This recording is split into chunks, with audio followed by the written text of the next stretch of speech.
All right, for some analysis, we're joined now by Mikatekiso Kubayi, Senior Researcher at the Institute for Global Dialogue. Mikatekiso, good to have you, and thank you very much for your time. The BRICS expansion, a beacon of hope for the global south. How true is that? Oh, well, of course, there would be, as you can imagine, many opinions, on this. But, in the global south, there tends to be a more positive, opinion of the BRICS bloc, to begin with. The fact that, countries have actually applied to join the BRICS bloc, that on its own says something, about the bloc, its popularity, the popularity of its reform and development agenda. It's on a positive path, right? Of growth, and in influence and in effectiveness, right? It's on, a correct path as per, their original intentions in 2009 when they were established in Russia, also, by the way. Yeah. So yes, they are on the correct path according to their intentions. And it's looking good, for the BRICS bloc. It's an expansion of the bloc. What immediately tells you, influence is growing, spread is growing, geographic and strategic spread, is growing across, more areas, more, geographic spaces, on the earth. So it's a massive positive, for the BRICS bloc to have arrived at this point. Now, the solidarity question, of course, would have been one that the globe, at least the Western world, would have been looking at, and maybe those affiliated to NATO in particular, because of the belief that there's a sense that Russia is isolated and nobody's going to show up at this particular summit. Well, China was there, India was there, some strong showing. Does it answer that question of solidarity with Russia? Well, I don't know if there was ever an absence of solidarity with Russia, or perhaps maybe put differently, what does solidarity actually look like, right? Because, here you have, the BRICS bloc is not an alliance, per se. The BRICS bloc is, a forum where, countries come together, economies come together to discuss and find, ways, of collaborating and bring about, the necessary reform to multilateralism and achieve, the development that all of them want. That is why the bulk, essentially of the support for the BRICS bloc would essentially be found in the global south, where most developing economies are. So, and Russia is a developing economy according to its own, account. Many of these countries that are members of the BRICS bloc are not members of the BRICS bloc because they're thinking, we prefer Russia over somebody else, right? Or no, Russia is very much, a part of, the global community. It adds value, to the collective efforts, for development and reform. And they take it as such. So it's not a we are with Russia to spite somebody else, or we are with Russia because it's an alliance against something else. No. Now, of course, other matters arising from this particular coming together, which the president chose to highlight in his closing remarks, or at least the closing interview, is the other countries or the bilateral conversations that he would have had with the likes of Egypt, Congo, Brazzaville, Iran, and the UAE, and their assertion of their support of South Africa's position on Palestine and what the South African government is going to be submitting to the ICJ. How significant is that support in bolstering South Africa's efforts? Well, any effort, really at my brother, at trying to arrive, at some sort of, a peaceful, solution, settlement for that region of the world, something that any effort that comes, to try and bring respite, to the suffering, and the torture, that the Palestinian people are going through right now, is something that is worthy of being welcomed, right? We start there. Bilateral engagements, by their very nature, I mean, it's difficult to exactly, pinpoint, the detail, the granular detail, of exactly what may have, transpired, in such discussions, closed doors. But as you would imagine, I mean, in any bilateral, discussion would involve a wide range, of issues. So it wouldn't be maybe, say, for instance, specific to just, Palestine. It would be, in cover, as much ground, as they possibly can, given that they don't exactly meet and see each other every day. So they would maximize, the time that they actually get to engage. But of course, yes, I mean, any effort, as such, in support or in promotion of South Africa's position, or any effort, to just score some measure of respite for Palestinians, is worthy of being welcomed. And I think South Africa would most probably view that, in a very positive light. Still with the Mikatekiso Kubayi, senior researcher at the Institute for Global Dialogue.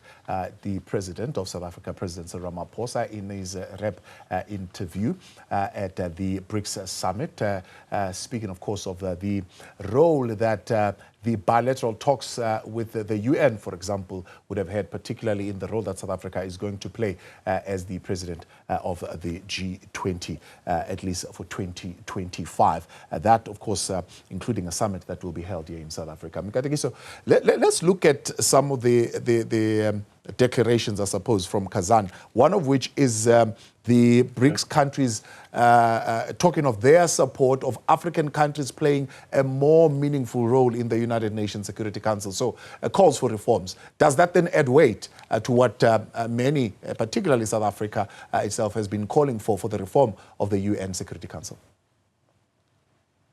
Yes, it does. It certainly does. A couple of things. Firstly, in the Johannesburg Port Declaration, last year's BRICS summit, the BRICS voiced, their support for, the involvement in the UN Security Council of its members, Brazil, India, and South Africa. And in recent months, there's been this growing voice in support of participation of the African continent in the UN Security Council, given its strategic value, strategic position in the world. Its growing population, it's a very large point, so like 1.3 billion people. And very soon, may even hit 2.5 billion, by 2050, according to some projections. So that's a huge chunk, of the global population to be, excluded from meaningful participation in the UN Security Council, especially when there's so many, conflicts and decisions taken, on Africa. You will recall, the incident, the tragedy in Libya, and a whole host of other crisis points on the continent. So it's important. Of course, it's important. Others, such as the United States, have also voiced support for Africa. To say that. But the important thing, my brother, isn't so much sitting, at the UN Security Council. It's the words that are attached to it.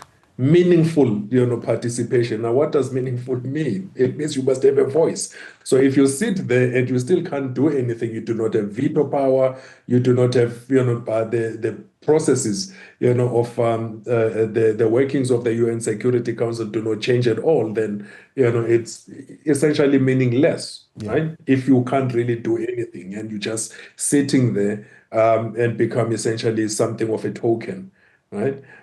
We have African, permanent members, sitting there. But what does it say? What does it do? right? It has to be meaningful. So it's important. It's important for BRICS, not only as the initial 5 block or the initial 4 block or 5 block, and then eventually 10 block member block. But now all of these countries, that are seeking to participate with the BRICS bloc, voicing literally the same thing. So it's important. So there are many countries that are finding consensus, on this, and it makes sense. If you will see, in the Pact for the Future as well, the recently adopted Pact for the Future, also shares similar sentiment, even though not as explicit on the reform of the UN Security Council per se, but nonetheless, for instance, makes it the prerogative, or rather assigns the task to this UN Secretary General to find a way to modernize and reform the UN Security Council. But similar sentiments are shared by many that adopted that pact for the future as well. So it's an important statement. Now for the action. Where to now? Yes. How then do you action this? So not just something that you sit there and you say and you get all of these ululations, but something has got to happen. I think the world is very hungry for reform. The reform agenda has been building momentum, gaining serious momentum to date, and it's pretty much about to best, if you like. And something's got to give. Something has to happen. BRICS countries saying we reaffirm our support for the rule-based, open, transparent, fair, predictable, inclusive, equitable, non-discriminatory, census-based multilateral trading system with the World Trade Organization at its core. So calling for the reforms of the WTO. Nothing new there. I suppose the MC13 would have also recognized some of the major features of the WTO that maybe would need to change. But the question is whether or not the members will agree to the changes that enable such countries as those that are in the BRICS bloc to be included. The challenge with reform, my brother, is sometimes when we talk about the need for change, we tend to forget the nature of power in global politics. We tend to forget that there's this thing called grand strategy, that big powers employ to advance their interests, to advance their positioning in the world. To sustain maybe even hegemony, for instance. I mean, any nature of reform would have certain implications, on those that, currently hold, an advantage, a power advantage, over others, or even the system itself. So it's not so easy, but maybe we should start there, to achieve or attain, meaningful reform, especially in, of entities such as the World Trade Organization, whether be it, changing the applicable rules, of the World Trade Organization. I mean, take the case of, the TRIPS, just that, alone. I mean, in the face of the COVID pandemic, people are dying. Africa, the global south, needs, assistance, emergency, assistance to produce, the much needed vaccines, and need even just for a limited amount of time, just to be able, because the supply was just short, was limited. The patent holders couldn't produce what was required by everybody. And Africans will say, but hang on, we've got money to buy, we can't buy, because we've sold everything to, those that, have, a lot more means, than us. But we've got money, and, if we can't buy, then maybe help us to produce the stuff so that, there's, enough available for everybody. But even that, and even that, could not bear, the sort of fruit, that the global south would have liked. right? I mean, right now there are, some efforts, technology exchanges here and there, starting to mushroom, in the form of pandemic preparedness, but it's still very early days. It just goes to show how difficult it is, to reform, structures such as the World Trade Organization. Now, issues of subsidies, farm subsidies, issues of, it's majorly difficult, my brother, but of course, nonetheless, the whole world. I mean, if you attend the deliberations at the G20, processes, the various engagement groups, whether be it at Sherpa level, be it at Think 20 level, where we're participating at IGD as IGD. There's a lot of momentum. There's a lot of consensus that something's got to give there as well. There has to be a measure of change. There has to be, and the one word that keeps recurring is equity, and just solidarity. You understand that you've got a particular region of the world that needs to get out of where it is to a much better, more advanced stage, in their industrialization, productive capacity, and so on. Yeah. But yeah, it's difficult, to change, a structure such as the World Trade Organization, because there's just an inherent, power interest, beyond, just the economy. Just similarly, I mean, changing the UN Security Council as well, it has taken this long, to even arrive at this point in terms of building momentum for reform. Yes. Precisely because of that power. Yeah. And finally, I mean, I suppose the other issue that I suppose grabbed a lot of attention for South Africans is this thing of the payment system project that Russia is pushing, but also the Kazan Declaration talking of an inclusive international monetary system, pointing largely to the IMF. Just wrapping up for us that particular change in the world order and what it would take. Well, I mean, it's an interesting development. There's reading the declaration. It doesn't specifically say we have adopted this or we're going to begin, doing this, except it says we agree that we must discuss this further, and but there is a thing. There's nonetheless momentum towards by doing this. The one agreement is that they must promote the use of local currency in trade, right? And it's important, of course, for doing that. And there are many arguments that have been offered for this, whether be it the ease of accessing finance, or the cost of doing trade in local currency. And the ease, of doing trade, in local currency, paying in local currency. I mean, if you're not holding a dollar, if you're not holding enough dollars, what do you do, right? If you're not holding enough of, any other particular currency, what then do you do, right? You still want to trade. You still want. So it goes even beyond the issue of sanctions, against any particular country, such as Russia, for instance.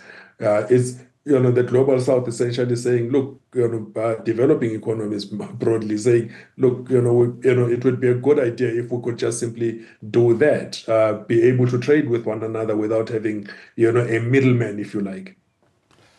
So it's important, and the implications are actually quite significant. Whether it be in the context of increasing economic integration, increasing intra-BRICS cooperation, intra-BRICS trade, the implications are quite significant, significant both politically and for economic growth and development. So yeah. Mikatekiso, I appreciate your time. Thank you very much.